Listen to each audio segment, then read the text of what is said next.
I want to felicitate with a father, a restoration apostle, Apostle Johnson Suleman, on the event of your birthday.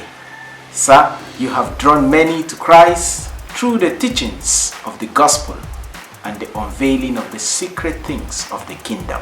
To myself, specifically as an individual, sir, I have drank enough from the well of your wisdom and godly teachings, and I have experienced the raw demonstration of God's power through you.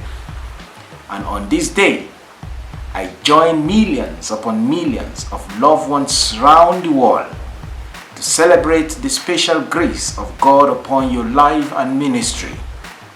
I pray for more unction and the continuous flow of God's anointing upon you. Sir, keep enjoying good health, longevity, and God's unprecedented blessings.